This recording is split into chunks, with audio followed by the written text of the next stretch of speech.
doing my speech on Marilyn Monroe's life.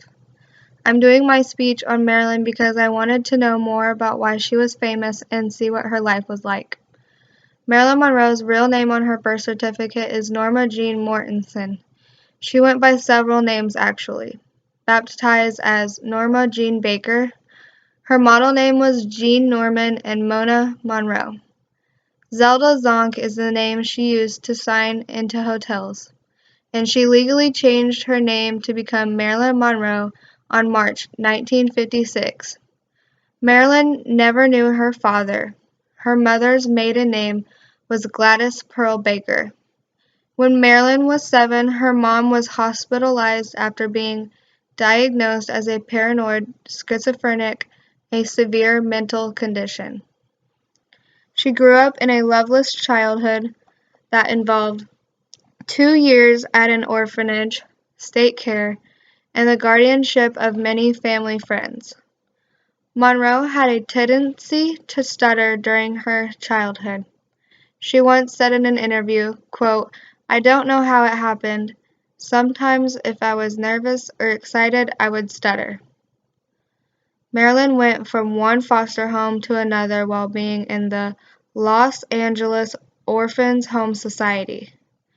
Marilyn got married young to James Daughtry, but the marriage ended because James joined the U.S. Merchant Marines the year after getting married. The only reason she got married is because she was staying with a family friend and they decided to move to West Virginia. Marilyn couldn't go because she was only 15 and would become an orphan again. So her 20-year-old next-door neighbor had to marry her in order for her to go with the family. Her difficult childhood and early failed marriage makes her a strong and resilient lady. Although Norma Jean Baker had a rough childhood, it didn't stop her from being the famous Marilyn Monroe. She started modeling in 1944 and also signed a short-term contract in 1946. When she started out filming, she wasn't making very much compared to the other actors. But by the time she had passed, she became a $1 million movie star.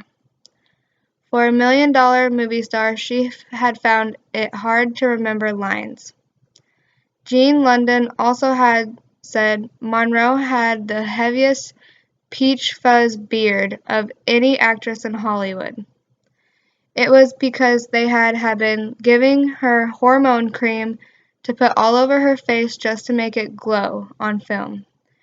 She refused to have the hair removed because she thought it actually put a glow on her face when the light would hit it in the right spot, which also meant she didn't have to be filmed through special lenses, lace, or put Vaseline all over her face just for the glow they wanted for the film. In 1956, Monroe was Playboy's first sweetheart of the month and had only been paid $50 for a picture she modeled in 1949. It was sold for $500 to Hugh Hefner, who also owns the vault next to Marilyn Monroe, where she was buried in Westwood Memorial Park in LA. By 1961, Monroe was seeing a psychiatrist because of her depression.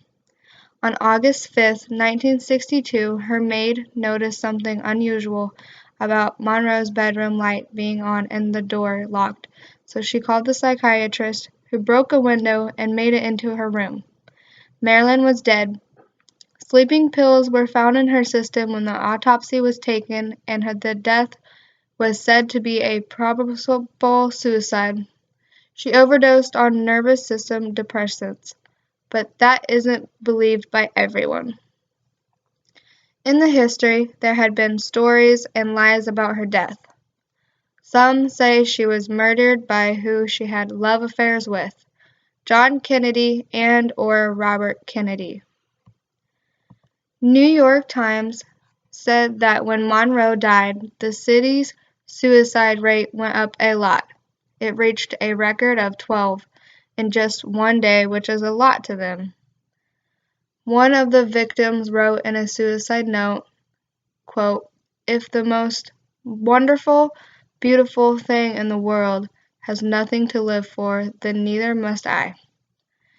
Even New York Yankees slugger Joe Maggio, who was also one of her many divorced husbands, would send roses to her gravesite 3 times a week for 20 years. Her death was very tragic to all of her fans because she was a model to many.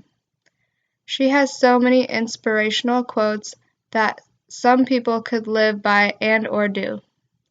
My favorite quote by Marilyn is, quote, "Imperfection is beauty, madness is genius, and it's better to be absolutely ridiculous than absolutely boring."